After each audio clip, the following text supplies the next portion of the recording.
हम लोग डीम्स के एम्प्लॉई हैं। कंडक्टर भाई हमारे साथ में पैराग्रीन कंपनी के मार्शल आए हुए हैं, यहाँ पे मोहल्ला क्लिनिक के एम्प्लॉई आए हुए हैं। यहाँ पर जो भी दिल्ली सरकार के कर्मचारी थे वो सब यहाँ पर साल के अंदर 20,000 कंडक्टर मार्शल और झुग्गियां मकान तोड़ रहे हैं। पहले क्या जहाँ झुग्गी वही मकान एक ही झटके में रोजगार छीन लिया। हम लोग सीएम के जनता दरबार में गए, कोई सुनवाई नहीं, सिर्फ ये फॉरवर्ड आगे कर दी हमारी शिकायत। आपका काम खत्म हो गया, आपका कोई मतलब नहीं। भ्रष्टाचार सरकार go back, Rekha Gupta go back, no need to BJP more. लोग हमारा शोषण करने लगे, कुछ पता नहीं है। कल इलेक्शन करा ले, हम तो चुनौती दे रहे हैं आम आदमी के माध्यम से। हमारा रोजगार छीन लिया बीजेपी गवर्नमेंट। सरकार आई है दुनिया के अंदर जो रोजगार छीनने के लिए आई है। अब नहीं आएगी, कम से कम सीएम ऑफिस के बाहर की बात है। कौन सा चैनल? सारे जी न्यूज, एनडीटी, सॉरी आज तक, स्टार न्यूज, न्यूज नेशन, सबसे हम लोग मिले, सबको बैठ गए, किसी ने हमारी बातों पर नहीं पहुंचाई। क्या हुआ एक्चुअली बात क्या थी जो उन्होंने बंद कर दी, वापस चलाई? ऐसा था, हमारा रोजगार छीन लिया बीजेपी गवर्नमेंट ने। हम लोग डीम्स के एम्प्लॉई हैं।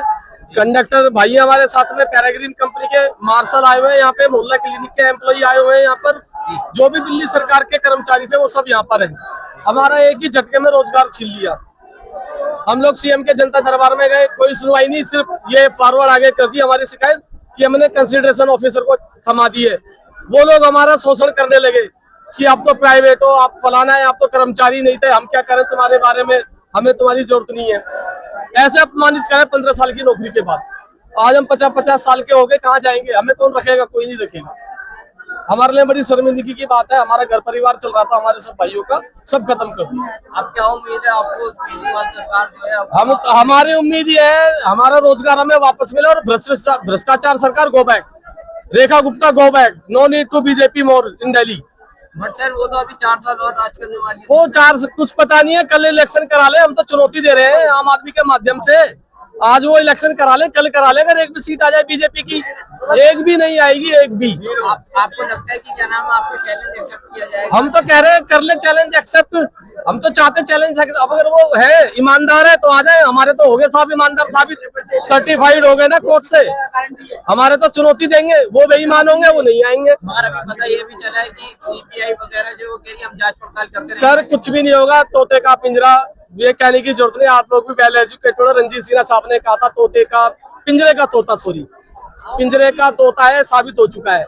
सीबीआई ईडी पिंजरे का तोता, और बात खत्म हो जाती है। सरकार तो कह रही है हम रोजगार लेकर के आ रहे हैं। कहाँ रोजगार लेके आ रहे हैं? मोदी साहब का नाम लेते तो बीजेपी का कोई नेता साहब हमारी बात सुनने को तैयार नहीं है। हम गए परिवहन मंत्री के पास में, उसने पता हमें डराने की कोशिश की। हमारे एम्प्लॉई नहीं हो, हमें डराने की, हमसे ऐसे बात नहीं करी कि जनता का प्रतिनिधि है। एक जनता, भाई अलमाइटी जनता है डेमोक्रेसी के अंदर, सारी पावर जनता के हाथ में है। जब वोट मांगने आते हैं तो ऐसे होते हैं, और जब हम जनता जाती है परेशानी लेके तो उनको आंखें दिखाई जाती है। पंकज सिंह ने आंखें दिखाई हमें। मैंने सिर्फ एक शब्द बोला था कि डीम्स बड़ी ऑनेस्ट कंपनी थी, बहुत अच्छा सेटअप था। तो बंदे बोलते हैं कि पत्ते खोलो अभी, कितनी ईमानदार थी। अगर आपको बेईमानी पता है और वहाँ पे भ्रष्टाचार हुआ है तो भ्रष्टाचारियों के खिलाफ क्यों नहीं आपने कार्रवाई कराई? क्यों उनको फ्री छोड़ दिया? उनके खिलाफ FIR दर्ज नहीं हुई, कर्मचारियों को निकाल दिया कि कर्मचारी कुछ कर ही नहीं सकते। अगर सरकार और डिम्स की कोई चाल थी हमें निकालने की, तो हमें क्यों निकाला? हमारा रोजगार सलामत रखते। 15 साल से कंपनियां बदलती रही, आती रही, लेकिन हमारा रोजगार नहीं छिना। लेकिन सरकार ने और डिम्स ने, दोनों ने मिलकर हमारा रोजगार और छीना। सर हमें तो जान का भी खतरा हो गया है। हम लोग खुला बोल रहे हैं बीजेपी के लिए, तो हमें तो जान का भी खतरा हो गया है। हमें पता नहीं हम अपने घर भी पहुंच पाए नहीं पहुंच पाए। डरने की कोई जरूरत नहीं ये तानाशाही है। ये पुलिस वाले भेज दिए हमें पिटवाने के लिए। CRPF के जवान 10-12 गाड़ियां भेज दी सीएम ऑफिस के बाहर। आज नहीं, अब 15 दिन पहले हमें बुलाया गया था वहाँ पे कि आज आप लोग आ जाओ मिलने के लिए। हम लोग चले गए, हमें कोने में ले गए जहाँ से हम भाग ही नहीं सकते थे। कोई CCTV नहीं था वहाँ पे। वहाँ हमें घेर के हमारे आसपास में CRPF लगा दी। जो उनके परमानेंट गार्ड है गेट के पार खड़े रहते हैं, वो गाली गलौज करता है, धक्का मुक्की करता है, जबरदस्ती भगाते हैं डिपो से। डिपो में एंट्री भी नहीं लेने देते हैं। हमें हमारे डिपो में एंट्री नहीं दी जा रही। हमने हमने अपने डिपो में आवाज उठाऊंगा तो मैं पिटूंगा। पहली बार ऐसी सरकार आई है दुनिया के अंदर जो रोजगार छीनने के लिए आई है। अब नहीं आएगी। कम से कम 1 साल के अंदर 20,000 कंडक्टर मार्शल और झुग्गियां मकान तोड़ रहे हैं। पहले क्या जहाँ झुग्गी वही मकान, अब ये मकानों को तोड़ रहे हैं। ये डाटा ऑपरेटर जो थे अस्पतालों, वो तो हमारे कंडक्टर जो थे 8-10 हजार वो निकाले गए, अस्पतालों से निकाले गए, मार्शलों को निकाला गया। यहाँ तक कि जब से 1 साल आया बेरोजगार कर दिया गया है। पूरे 4 साल हमने ड्यूटी करी, अपनी जान को हथेली पे लेके। कोविड में हमारा डिपार्टमेंट चलता रहा था, हमें पास बना के दिया, हमने अपनी बसें चलाई क्लस्टर की। ठीक है सर, मार्शलों ने 100% अपना एफर्ट्स लगाए, कोविड में उन्होंने ड्यूटी करी। एम्बुलेंस दिल्ली सरकार की, उन्होंने अपनी ड्यूटी करी। आज वो सब बेरोजगार है, रोजगार छीन लिया गया है, दिया कुछ नहीं गया है। जो बना हुआ था एक सेटअप, वो भी डेमोलिश कर दिया। किस कारण से कराए, क्या उनकी मंशा रही है इसको खत्म करने की, कुछ पता नहीं है। मैं खत्म कर दिया, जाओ भाड़ में जाओ आप लोग। हमारे रोजगारी चाहिए या नहीं सरकार? हमें रोजगार भी चाहिए, नई सरकार भी चाहिए। हमें रोजगार चाहिए, वरना हम कोर्ट में जाएंगे, सुप्रीम कोर्ट तक जाएंगे। दिल्ली में ही है, सुप्रीम कोर्ट बाहर नहीं है। हम लोग सुप्रीम कोर्ट में स्टे करेंगे, ईडी में भी बोलेंगे जांच कराई जाए नेताओं की। 5 साल में सर, 5 साल में करोड़पति हो जाता है नेता। हम तो नहीं हुए 15-20 साल में, 10 लाखपति भी नहीं बने हम। 5 साल में नेता करोड़पति हो जाता है, सैलरी डबल ट्रिपल हो जाती है। सब बेकार की बातें हैं सर। सबसे बड़ी बात ये है ना कि हमें हटा करके ना जो स्टाफ रखा गया है उसको हमें बोला गया है कि हम काम सिखाएंगे। आप खुद सोचिए कि अगर हम 15 साल का एक्सपीरियंस लेके बैठे हुए हैं, 10 साल 15 साल का, तो 10 साल 15 साल का एक्सपीरियंस लेकर के हम दूसरों को काम सिखाएंगे, फिर खुद लात खाएंगे। ये सोचने वाली बात है ना कि अगर हमने किसी काम को सीखने में समय दिया है, फिर वो दूसरे कंडक्टर आएंगे या फिर दूसरा डिपार्टमेंट के वो ला रहे हैं अपनी मर्जी से पैसे खा करके, और फिर नहीं, हम हट चुके हैं। 31 मार्च को हमारा लास्ट हो गया है, हम घर बैठे हुए हैं। हैं? नहीं, 31 जनवरी, सॉरी 31 जनवरी को हम घर बैठे हैं, 31 जनवरी से। लेकिन सबसे बड़ी बात तो ये है ना कि हमारे स्टाफ में से, जैसे मान लीजिए 50 लोग हमारे स्टाफ में है, तो उसमें से किसी एक को छांट के रखा हुआ है, वो काम सिखा रहा है और उस पर दबाव दे के काम सिखाया जा रहा है। ये चीज गलत है। ऐसा तो नहीं है कि आगे पैसा खाया जा रहा हो या आपसे पैसे की मांग की हो सकती? नहीं, हमसे पैसों की मांग नहीं करी, हमें सिर्फ लेटर देके हमें बाहर कर दिया गया। हमें सर बुलाया था, सीएम मैम के पीए से बात हुई थी, तो हमारे डिपार्टमेंट के लोग गए थे मैम के ऑफिस के पास, तो वहां से हमें आर्मी लगा करके ना, सीआरपीएफ लगा करके हमें किनारे करवा दिया गया था।